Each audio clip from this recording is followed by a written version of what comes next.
읽으면 남습니다. 내비 책방. 네, 안녕하세요. 내비 책방입니다.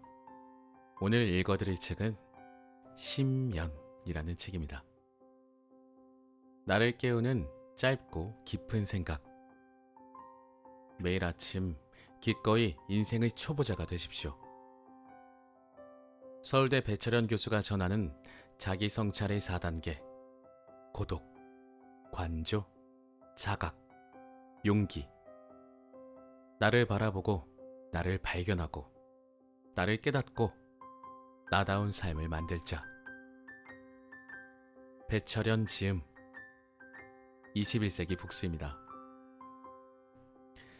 자, 배철현 교수님께서 지으신 책을 들고 와봤습니다. 미국 하버드 대학교에서 샘조거와 인도 이란어 고전 문헌학을 전공하여 박사학위를 취득하셨습니다. 2003년부터 서울대학교 인문대학 종교학과 교수로 재직 중이시고요. 2015년에 개원한 미래혁신학교 건명원 운영위원을 맡고 계십니다. 어디서 제가 들어봤는데 이거 건명원? 어디서 들어봤더라? 예전에 제가 어떤 책을 읽었었는데 거기서도 이 건명원이 언급이 되었었거든요. 혹시 제가 배철현 교수님의 책을 예전에도 읽었나 모르겠네요.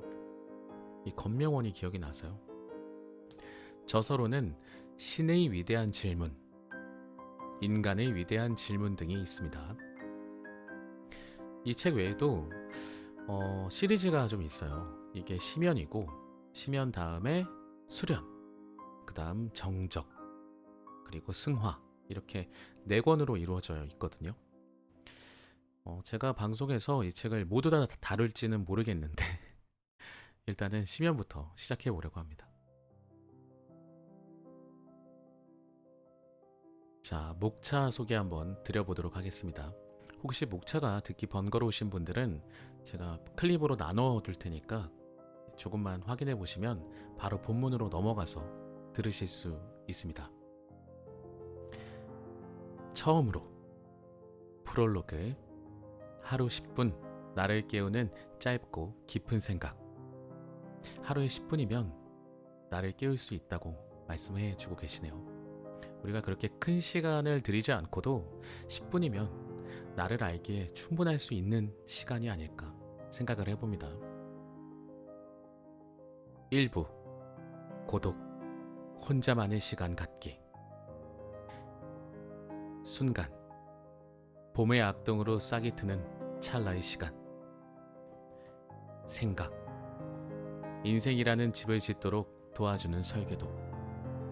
그러니까 이게 제목이 단어 하나를 먼저 말씀해 주시고 거기에 이제 설명을, 부제를 달아두신 것 같습니다.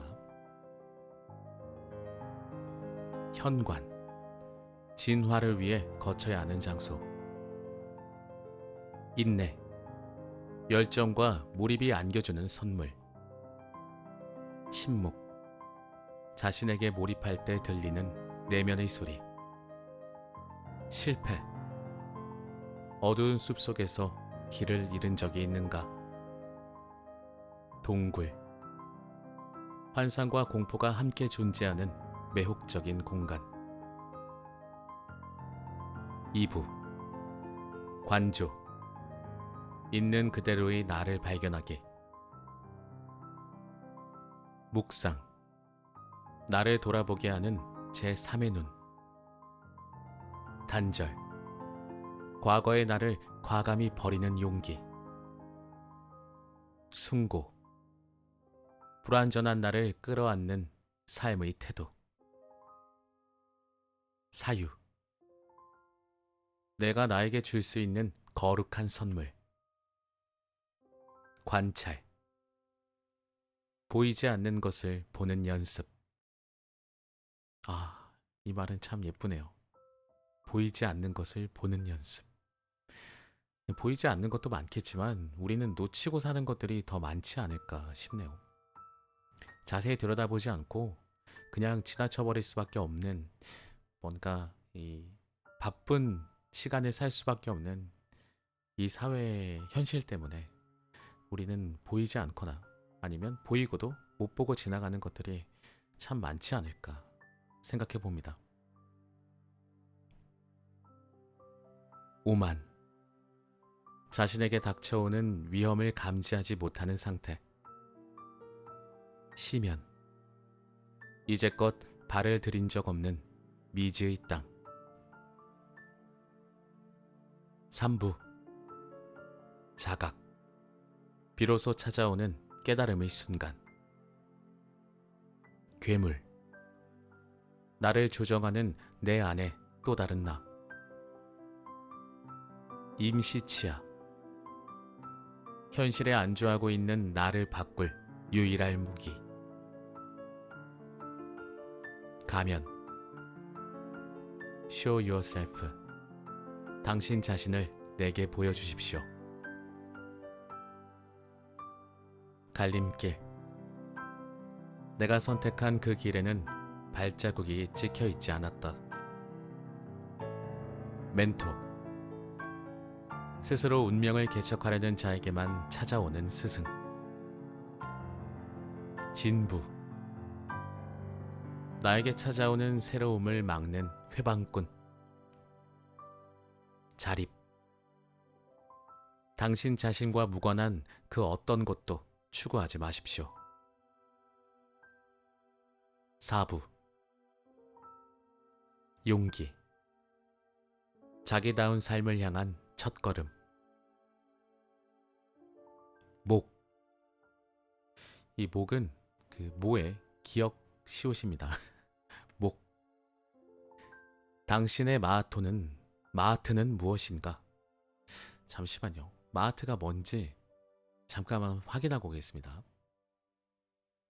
네, 간략하게 설명을 드려보자면 우주 만물의 그 법칙의 근본이자 상징을 하는 존재로서 자연과 인간 사회에서의 정의와 영원한 우주와 관계가 있는 신의 이름입니다.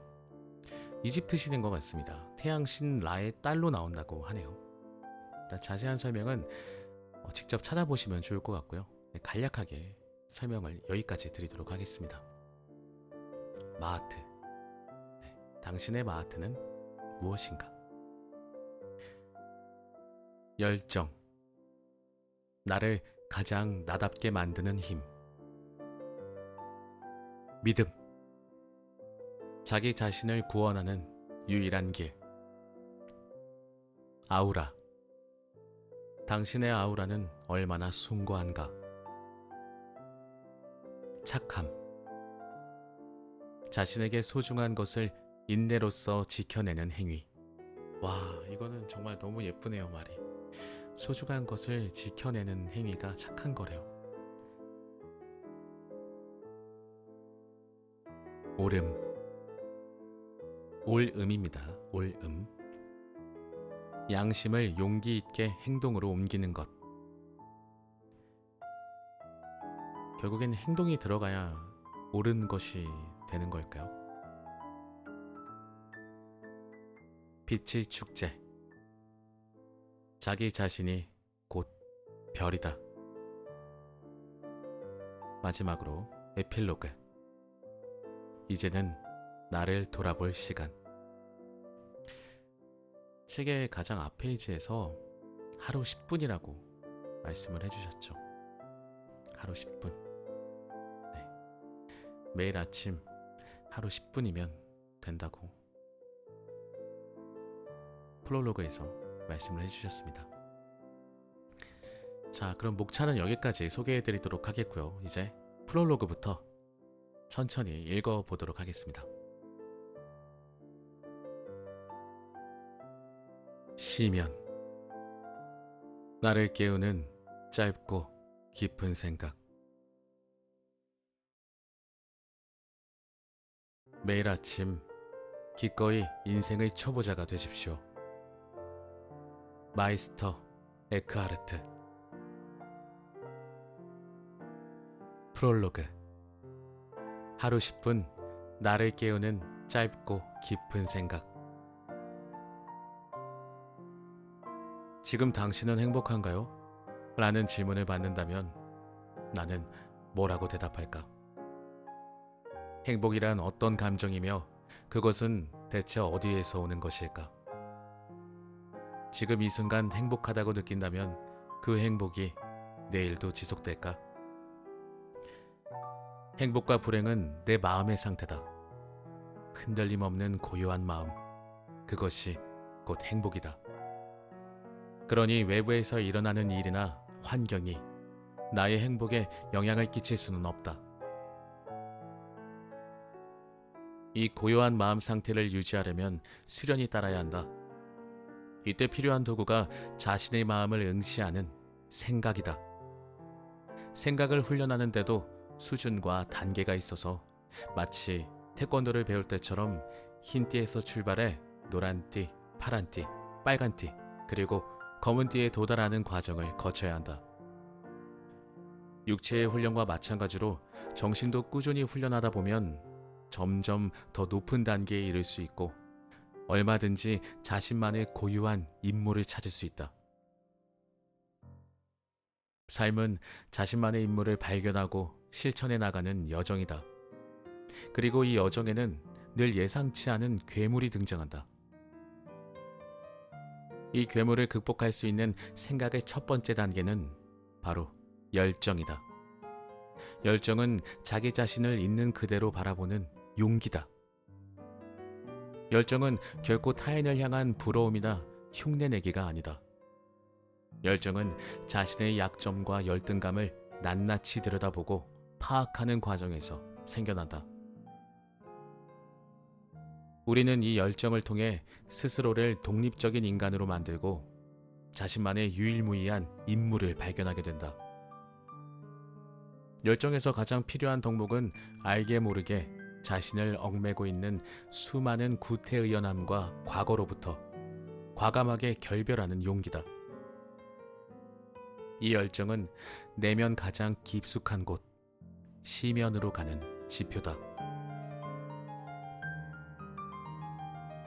나 역시 나를 둘러싼 환경에 휘둘려 소용돌이 속 지푸라기처럼 정신없이 흩날리던 때가 있었다. 당시 나는 권태에 익숙해져 있던 나 자신과 결별하기 위해 나만의 열정을 찾기로 했다. 그러고는 달리기와 묵상이라는 두 가지 수련 도구를 찾아냈다. 숨이 차오를 때까지 달리고 또 달리면서 육체의 한계를 확장하고 묵상을 통해 정신의 한계를 고양시켰다. 이 수련의 시간은 나에게 특별했다. 나를 새로 태어나게 하는 생경한 시간이었다. 그 초조한 날들 가운데 한 신문사로부터 자기 수련에 관한 글을 연재해보지 않겠냐는 제안을 받았다. 나는 제안을 수락했고 이 글쓰기를 새로운 나를 찾기 위한 거룩한 여정으로 삼기로 했다. 지금 생각하면 이 여정은 나 자신을 위한 최고의 선물이었다. 배철연의 시면이라는 제목으로 연재된 글쓰기는 1년 동안 이어졌다. 나는 글쓰기를 통해 마음 가장 깊은 곳으로 향하는 정신적 여행을 떠났다. 글을 쓴다는 행위는 나를 향한 최선의 바람을 다른 사람과 소통하고자 하는 일종의 의례다. 이 글에는 나의 영적 탐구의 고민이 고스란히 담겨 있다. 마치 길가메시가 영생의 비밀을 알기 위해 발에 큰 돌을 매달고 페르시아만 가장 깊은 곳으로 내려간 것처럼, 마치 단테가 천국으로 향하기 위해 반드시 거쳐야 하는 어두운 숲속으로 들어간 것처럼. 이 글을 쓰는 동안 나는 가보지 않은 이 길 위에서 불안하고 초조했다. 이 글들은 그 서툰 발걸음을 적은 내 고백이자 바람이다. 그러나 글을 쓰는 과정은 내 삶을 변화시키는 첫걸음이 됐다. 여기에 실린 글들은 나를 넘어선 나를 발견하고 싶은 희망의 노래다. 나는 나를 넘어선 나를 위대한 개인이라고 부르고 싶다. 위대한 개인이란 자신을 깊이 관찰할 때 그 그 모습을 드러내는 또 다른 나다. 위대한 개인은 항상 자신의 행복을 지향하며 그 과정에서 행복하다. 이 책이 자신만의 열정을 발견하고 자신만의 신화를 만들어내기 위해 거룩한 여행을 떠나는 모든 이들에게 용기를 주고 작은 별빛이 되어주기를 희망한다.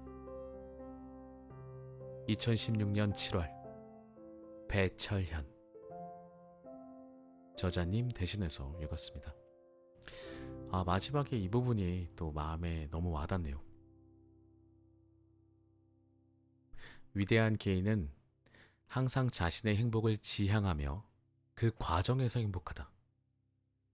우리는 결과를 이뤄야만 행복하다고 생각을 하는데, 저자분께서는 그 과정에서 이미 행복하다고, 행복해야 한다고 말을 해주시네요. 너무 결과론적인 것에만 우리가 매달리지 않고 있나, 매달리며 살고 있지 않나 반성을 좀 하게 됩니다. 자, 여기까지 프롤로그였고요. 이제 1부 들어가 보도록 하겠습니다. 1부 고독 혼자만의 시간 갖기. 시간은 세상에서 가장 지혜롭습니다. 시간이 지나면 모든 것이 밝혀지기 때문입니다. 탈레스.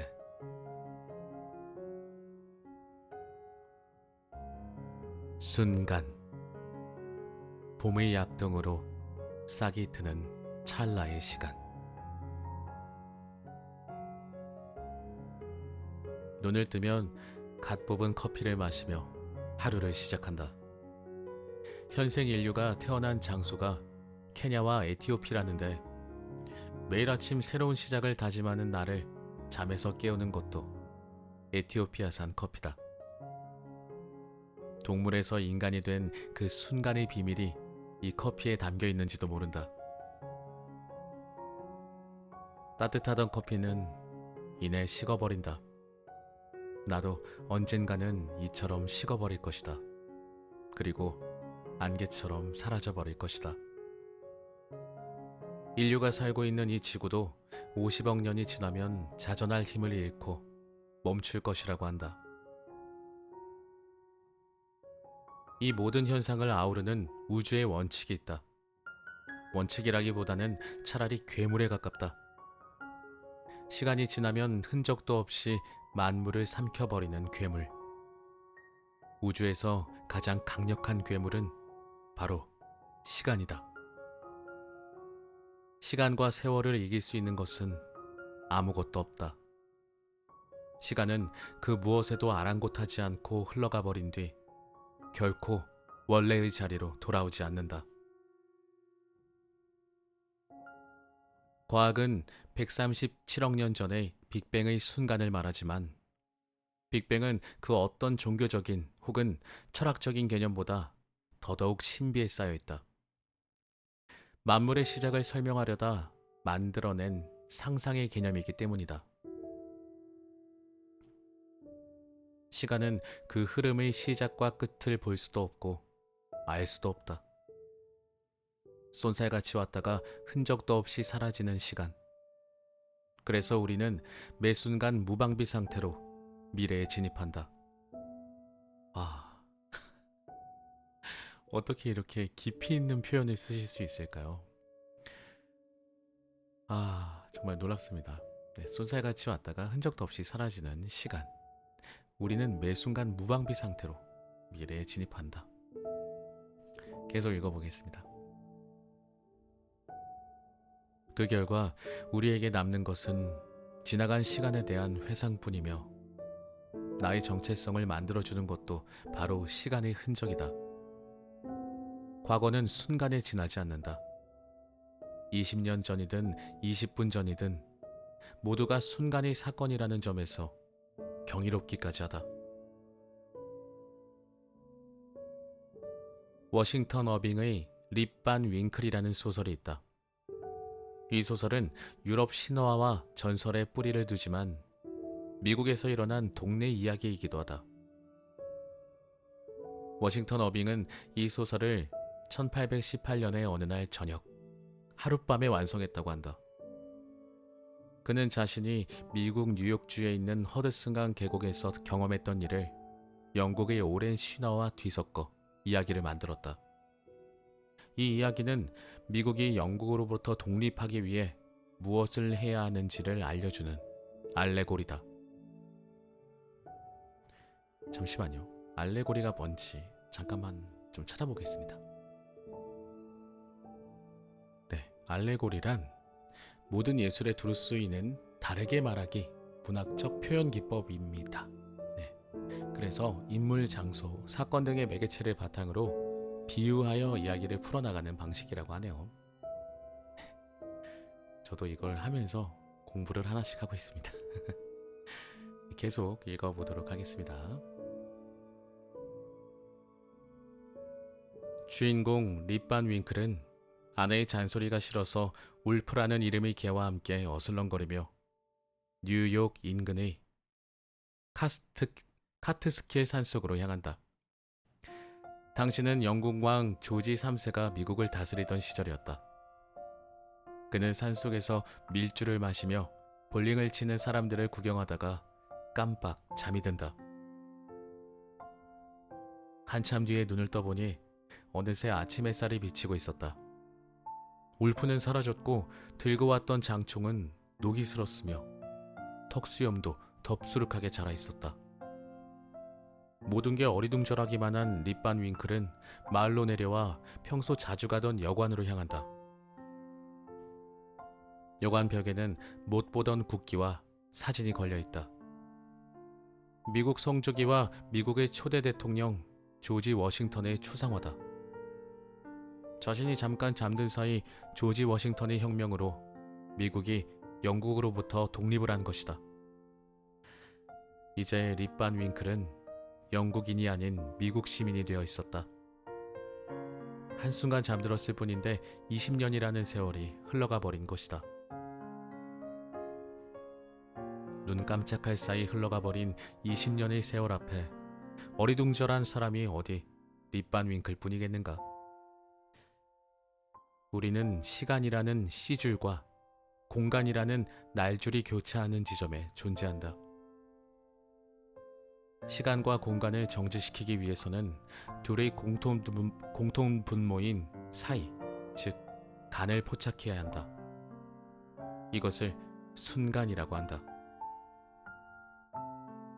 순간이란 봄의 약동으로 싹이 트고 꽃망울이 터지는 그 찰나의 시간이다. 봄이 약동하면 잎과 꽃망울은 모든 찰나에 과격하면서도 거칠게 제 모습을 바꾼다. 순간순간 식물들은 자신의 색깔과 자기 몸의 구조를 다채롭게 변화시킨다. 이렇듯 봄은 생명의 시작이자 찰나의 운동이다. 고성능의 현미경으로 나무의 속살을 들여다보면 나무 속 섬유질이 매 순간 빅뱅처럼 팽창하고 수축하는 것을 관찰할 수 있다. 이런 변화를 인식하는 순간을 영어로 모멘트라고 한다. 모멘트는 정지의 시간이 아닌 역동적으로 움직이는 시간이다. 모멘트는 라틴어 모멘텀에서 유래했다. 모멘텀은 움직임, 움직이는 힘, 변화 또는 순간이라는 의미다. 생명의 움직임을 이루는 한 동작 한 동작은 거의 눈으로 확인되지 않지만 부지불식간에 어느새 저만큼 멀어져 있다. 우리가 흔히 말하는 눈 깜짝할 사이는 시간적인 경험이자 찰나의 시간을 이르는 표현이다. 눈을 떴다 감는 그 사이, 우리는 본다는 행위를 통해 순간적으로 사물을 인식한다. 사진작가 앙리 카르티에 브레송은 이 눈 깜짝할 사이를 또 다른 눈인 카메라 렌즈로 포착한다. 눈과 렌즈와 마음이 하나 되는 그 신비한 순간에 자신도 모르게 셔터를 누른다. 브레송은 이때를 결정적 순간이라고 말한다. 그는 카메라 렌즈는 작지만 혁명적인 눈으로 흘러가는 시간과 공간에 진입해 그 유동적 흐름을 파괴하고 정지시킨다. 그럼으로써 흘러가는 일상을 거룩한 정지, 영혼의 차원으로 승화시킨다. 뒤도 돌아보지 않고 매정하게 흘러가는 시간을 포착하려는 부단한 연습을 통해 그것은 예술이 된다. 그리스도교에서는 흘러가는 양적인 시간을 그리스어로 크로노스라고 한다. 반대로 영원한 질적인 시간을 카이로스라고 한다. 카이로스는 신이 개입하는 질적인 시간, 한 번밖에 일어나지 않지만 모든 것을 변화시키는 결정적인 시간이다. 브레송은 오랜 기간의 수련 속에서 숱한 시간인 크로노스를 보낸다. 그러면서 크로노스의 순간에 참견하기 시작하고 자신도 모르게 셔터를 눌러야 하는 카이로스의 시간을 직관으로 감지하는 경지에 이르게 된다. 그 순간은 항상 불안과 두려움으로 출렁인다. 자신도 알 수 없는 신비한 경계의 카이로스로 들어가기 때문이다. 그의 사진은 직관, 몰입, 평온, 그리고 불안과 두려움으로 가득 찬 특별하고 결정적인 시간의 선물이다. 두 개의 극단적인 마음 상태의 공존은 그의 사진을 기억할 만한 특별한 사건으로 창조해낸다. 플라톤은 국가에서 교육의 본질에 대해 이야기한다. 동굴의 비유를 통해 하찮은 순간이 영원한 순간으로 변화하는 과정을 극적으로 보여준다. 입구가 열려있는 동굴 속 깊숙한 곳에는 어려서부터 다리와 목이 고정된 채 동굴벽을 향해 앉아있는 사람들이 있다. 그들 뒤에는 다른 이들이 꼭두각시를 들고 동굴벽에 그림자를 비추고 있다. 족쇄에 묶여 일생 한 곳만 보아온 이들은 꼭두각시가 만들어낸 인위적인 그림자를 실제하는 사물이라고 착각한다. 진실이 아닌 허상, 진상이 아닌 가상을 실제하는 것으로 믿는다. 그러던 어느 날, 한 사람이 진리라 믿어 의심치 않았던 이 그림자에 의문을 품기 시작한다.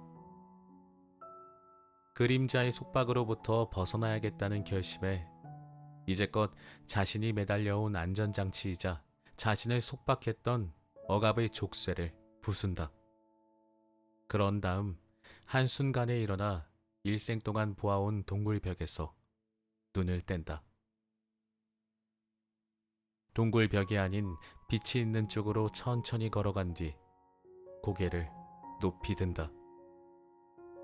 빛을 좀 더 자세히 보기 위해서다. 그러나 지금까지의 행위는 그에게 무척이나 낯설고 고통스럽기만 하다. 더군다나 태어나 처음 보는 태양은 너무도 눈부셔서 아무것도 볼 수 없을 정도다. 이런 고통에도 불구하고 그는 이제 태양의 빛이 근원이라는 사실을 차츰 깨닫게 된다. 플라톤은 과거와 단절의 새로운 시작을 여는 동력을 고대 그리스어로 엑사이프네스라고 했다. 엑사이프네스는 흔히 갑자기, 한순간에로 번역된다. 브레송의 결정적 순간과 다르지 않다. 엑사이프네스의 시간은 우리의 타성과 게으름을 일깨우며 한 곳에 의미 없이 고정되어 있던 시선을 돌리게 한다. 그러고는 그림자의 허상이 아닌 빛이 일깨우는 진실과 마주하게 한다. 이런 자기 변화는 모멘텀, 바로 지금 이 순간을 포착해 자신의 것으로 만드는 것에서 시작한다. 혹시라도 지금 귀하고 소중한 순간순간을 의미 없이 흘려보내고 있다면 고통이 따르더라도 이 순간에 집중해 자신만의 빛을 찾아 나서야 한다. 이 결정적인 순간이 삶을 좀 더 진실에 가깝게 해줄 것이다.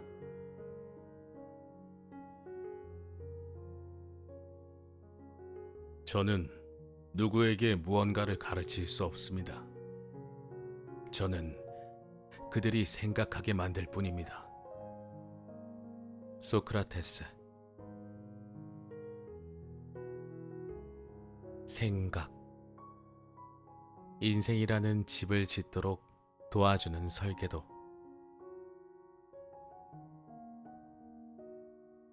생각은 인생이라는 자신만의 아름다운 집을 짓도록 도와주는 설계도다. 사람은 누구에게나 자신만의 인생이 있고 그것을 더욱 감동적으로 만들 수 있도록 우주는 우리 각자에게 생각이라는 고귀한 선물을 주었다. 인간에게는 유일무이한 나만의 유전체가 있듯이 세상 누구와도 같을 수 없는 나만의 생각 DNA가 존재한다. 그 생각으로 우리는 나만의 영적인 DNA를 찾아야 한다. 이것은 우리를 존재하게 하는 중력과도 같아서 마음속에 심어놓고 정성껏 가꾸면 뿌리 깊은 나무처럼 쉬 흔들리지 않도록 우리를 든든하게 지켜준다. 이 영적인 유전체의 처음이자 끝은 생각이다.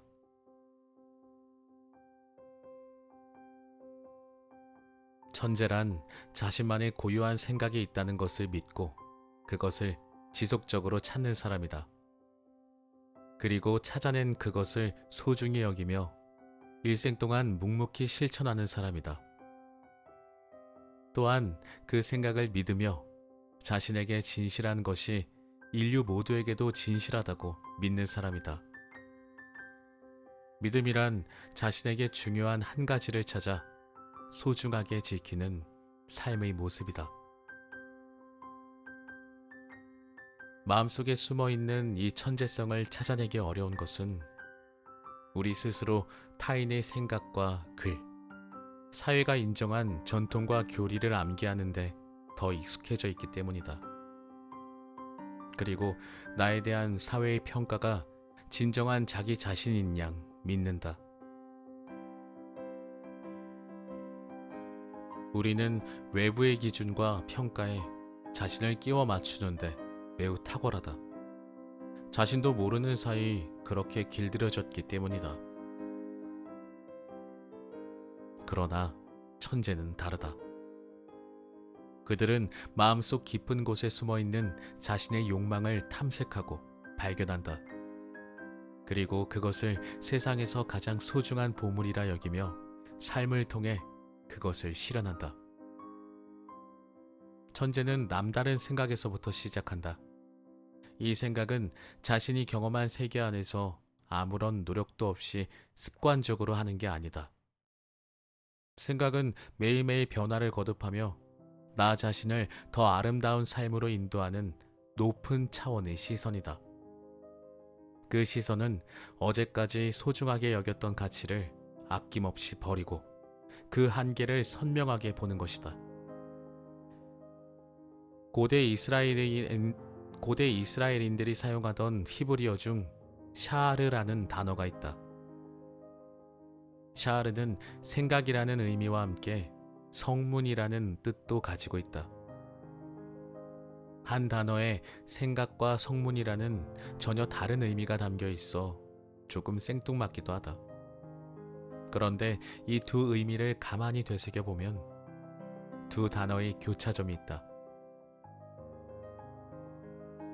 고대 이스라엘 사회에서의 성문이란 야만과 문명, 혼돈과 질서를 구분하는 가시적인 대문이다. 성문 안으로 들어가기 위해서는 신분을 밝혀야 하고 그 신분에 맞는 옷을 입어야 하며 그 안에서 해야 할 자신만의 고유한 임무를 알고 있어야 한다. 누구든 이 조건을 소홀히 하면 성문 안으로 들어가기는커녕 입구에서 쫓겨나고 만다. 성문은 동시에 종교적인 의미를 지닌 신전의 문이기도 하다. 신전의 바깥은 세속의 공간이며 신전의 안쪽은 성스러운 공간이기에 정결하지 않으면 들어갈 수 없다. 정결하다는 것은 자신이 해야 할 최소한의 그 무엇을 알고 목숨을 바쳐 실천할 준비가 되어 있는 상태를 의미한다. 그래서 성문은 정결하지 않으면 발을 디딜 수 없는 타부의 공간이기도 하다. 샤르는 성문이라는 명사 의미 외에 성문 위에서 쳐다보다 라는 동사 의미도 가지고 있다. 이 동사 의미는 성문을 무사히 통과할 수 있는 무기를 제공한다.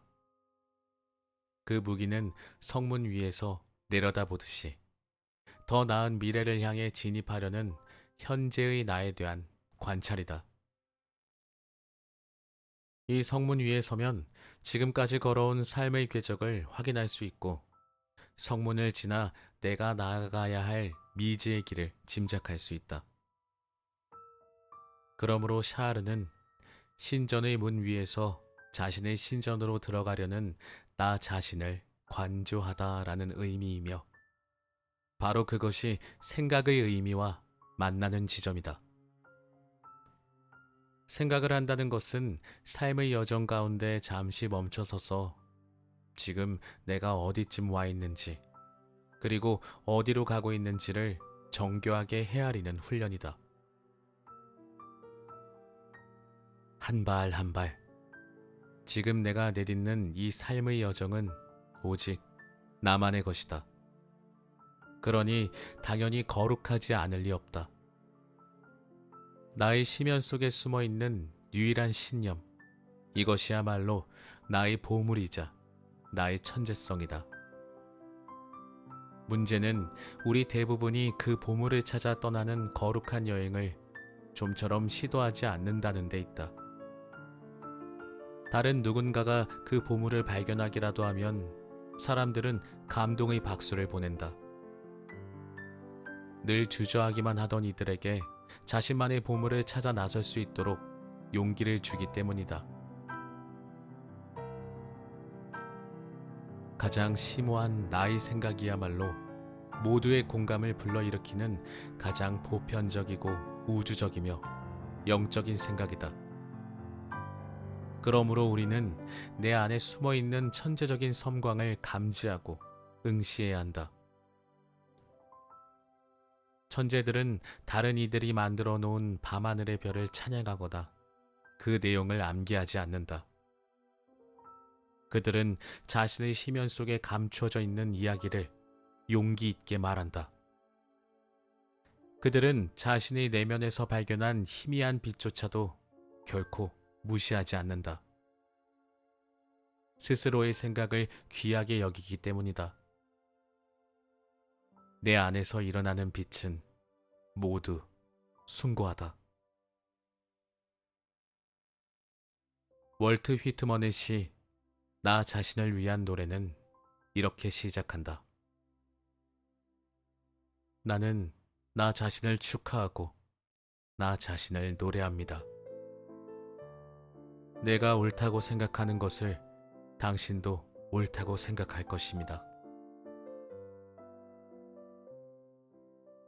내가 축하해야 할 대상은 나와 무관한 신이나 이데올로기가 아니다. 바로 나 자신이다. 자신의 생각을 가장 소중히 여기고 자신의 심연에서 우러나오는 나만의 유일한 인물을 찾아내는 자가 가장 행복한 사람이다. 천재란 자신만의 고유한 생각이 있다는 것을 믿고 그것을 지속적으로 찾는 사람이다. 그리고 찾아낸 그것을 소중히 여기며 일생 동안 묵묵히 실천하는 사람이다. 내가 축하해야 할 대상은 나와 무관한 신이나 이데올로기가 아니다. 바로 나 자신이다. 자신의 생각을 가장 소중히 여기고 자신의 시면에서 우러나오는 나만의 유일한 인물을 찾아내는 자가 가장 행복한 사람이다.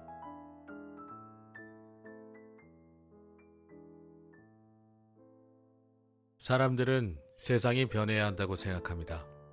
그러나 아무도 자신이 변해야겠다고 생각하지 않습니다. 레프 톨스토이.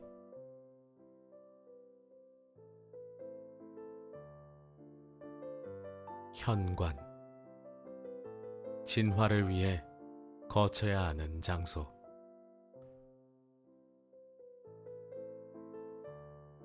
어릴 적 여름방학만 되면 외할머니 댁이 있는 시골에 가서 지내곤 했다. 지금의 내 얼굴을 가만히 들여다보면 거기엔 할머니의 땀과 사랑이 스며 있다. 할머니는 손주를 무조건 사랑하고 모든 것을 허용해 주셨다. 다만 예외가 하나 있었는데 문지방을 밟지 못하게 하는 것이었다. 할머니는 문지방을 밟으면 집 안으로 들어오는 복이 달아나고 대신 귀신이 들어와 우환이 생긴다고 말씀하셨다. 한창 짓궂기만 하던 어린 나는 그렇게 말씀하시는 할머니를 놀리고 싶어서 종종 문지방 위에 올라서곤 했는데 그럴 때마다 할머니께 혼나곤 하던 기억이 있다. 현대식 건물에도 문지방과 같은 역할을 하는 장소가 있다. 건물에 들어가기 위해 반드시 통과해야 하는 장소. 바로 현관이다. 현관은 내부를 외부로부터 구별하는 특별한 공간이다. 사람들은 이곳에서 건물 내부로 들어갈 준비를 하며 잠시 멈춰선다. 이곳은 외부와 내부를 연결하는 도구들을 잠시 보관하는 공간이기도 하다. 우리는 대개 이곳에 신발을 벗어놓으며 우산이나 겉옷을 걸어놓기도 한다. 건축에서 현관은 주택의 정면에 낸 출입구를 지칭한다. 지금은 일반 집의 단순한 출입구나 신발을 벗어놓는 장소로 그 의미가 축소되었지만 원래는 불교 사찰의 첫 번째 문을 가리킨다. 불교의 관점에서 보면 현관은 현묘한 도로 들어가는 문, 즉 속세를 떠나 영원한 극락세계로 향하는 출발점이다. 현관의 현자는 누에가 고치를 치기 위해서 입에서 실을 뽑는 행위와 고치 안에서 변신해 나비가 되는 변화 과정을 형상화한 한자다. 누에가 몸을 이리저리 비틀어 눈에 보이지 않을 정도로 가느다란 실을 뽑아내는 행위를 작고 여리다 하는 뜻의 한자인 요라고 한다. 그리고 이렇게 지속적으로 고치를 짓는 행위, 즉 누에가 가물가물하게 나비가 되는 과정을 현이라고 한다. 바깥에서는 보이지 않지만 고치 안에서는 천지가 개벽하는 변신이 일어나 나비라는 상상 밖의 존재가 모습을 드러낸다. 말하자면 이곳은 이것도 저것도 아닌 모호한 상태지만 급격한 창조가 일어나는 현장이다. 라틴어에도 문지방이나 현관을 의미하는 단어가 있다. 리멘이다. 리멘은 미래를 예측할 수 없는 불안하고 막막한 기다림의 시간 또는 장소를 가리킨다. 우리는 이 불확실한 장소를 몹시 불편해한다. 리멘은 현관처럼 나 스스로 다음 단계로 진화하기 위해 거쳐야 하는 가장자리다. 가장자리를 의미하는 리미트도 이 단어에서 파생됐다. 이곳을 통과하지 않고는 다음 단계로 진입할 수 없다. 가장자리는 확실한 게 도무지 발견되지 않아 허망한 장소이기도 하다. 프랑스 인류학자 방 주네프는 리멘의 개념을 발전시켜 통과 의례라는 책을 저술했다. 그의 말에 따르면 새로운 단계로 진입하려는 입문자는 다음 세 단계를 거쳐야 한다. 첫 번째는 분리 단계이다. 이는 과거로 상징되는 모든 것을 의도적으로 버리는 단계이다. 자신에게 익숙하고 편안한 세계와 단절하는 것을 혁신이라고 하며, 이때의 혁자는 갑골문에서 소의 가죽을 벗겨낸 모양이다. 혁을 완성하기 위해서는 우선 정교한 칼로 소의 몸체에서 가죽을 벗겨내야 하고, 소 가죽에 남아있는 기름과 털도 제거해야 한다. 그래야 가죽이 경직되지 않고 유연하다. 이 과정을 무두질이라고 한다. 인간은 구석기 시대부터 수렵과 사냥을 통해 얻은 가죽에 기름을 바르거나 그것을 연기에 그을리는 방식으로 연한 가죽을 얻어냈다. 무두질이 끝나면 연해진 가죽을 잿물에 담가 털과 기름을 깨끗이 제거해야 한다. 이는 자신이 가장 소중하게 여기는 가치를 가차없이 버리는 것을 상징한다. 이런 행위는 성기에 상처를 내는 할례나 혼돈을 상징하는 물에 몸을 담그는 세례처럼 종교에서도 찾아볼 수 있다. 두 번째는 전이 단계다. 분리 단계가 단시간에 일어난 사건이라면 전이는 리멘의 단계다. 오래된 자아를 소멸시키는 기나긴 투쟁의 시간이다. 전이란 과거의 본질이라고 생각했던 것이 점점 소멸되어 새로운 자신으로 채워지는 과정이다. 이 리멘의 단계 아래에서 유유자적하는 상태를 서브라임이라고 한다. 흔히 숭고안으로 번역되는 서브라임의 어원은 리멘, 아래에서, 섭이다. 자신을 깊이 응시하고 자신 속에서 최선의 것을 찾으려 끊임없이 노력하는 사람은 그 자체로 숭고하다. 마지막 세 번째는 통합 단계다. 전이가 오랜 시간이 필요한 단계라면 통합은 조용히 다가오는 단계다. 전이 단계에 충분히 거한 자가 자신도 모르게 들어서는 단계라고 할 수 있다. 진실로 통합 단계에 진입한 입문자는 자신이 새로운 존재가 되었는지 알지 못한다. 통합 단계는 몸에 밴 습관이나 행동을 떨쳐내고 새로운 자아를 만드는 창조의 시간이며, 동시에 문지방 위에 서 있는 불안한 시간이기도 하다. 이 새로운 단계로 진입하려면 점차 오래된 자아를 소멸시키고 온전히 자신에게 집중해 새로운 자아를 만들어야 한다. 불안한 가운데 서서히 새로운 자신의 모습이 드러나기 시작한다. 자신을 위해 스스로 만든 시간과 공간이야말로 우리의 스승이다.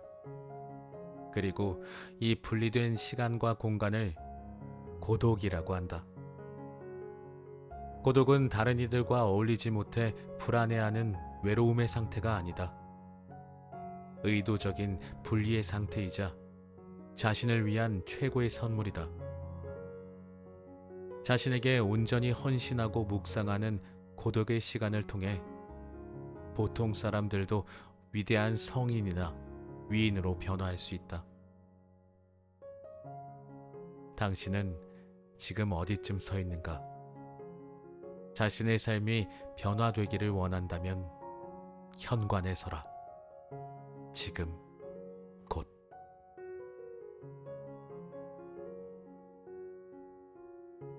자신을 위해 스스로 만든 시간과 공간이야말로 우리의 스승이다.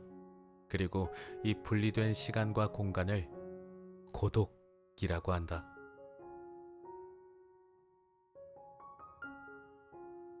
고독은 다른 이들과 어울리지 못해 불안해하는 외로움의 상태가 아니다. 의도적인 분리의 상태이자 자신을 위한 최고의 선물이다.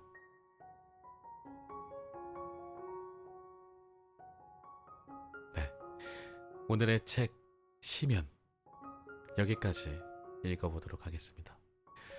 저는 책을 읽으면서 혼자서 밑줄을 좀 그으면서 읽었습니다.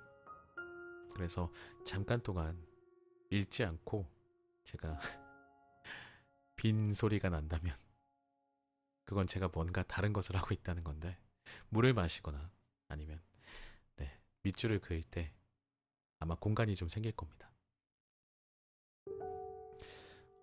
처음 부분부터 굉장히 아름다운 문장과 비유가 있었고요. 그리고 어떤 깨달음이 가득한 그런 책인 것 같습니다. 그래서 여러분들께서 아직 일부도 제대로 다 못 읽었죠, 저희가. 정해진 분량이 있기 때문에 일부의 3장을 읽었는데 너무 좋은 글들이 많이 기다리고 있을 것이라고 생각이 듭니다.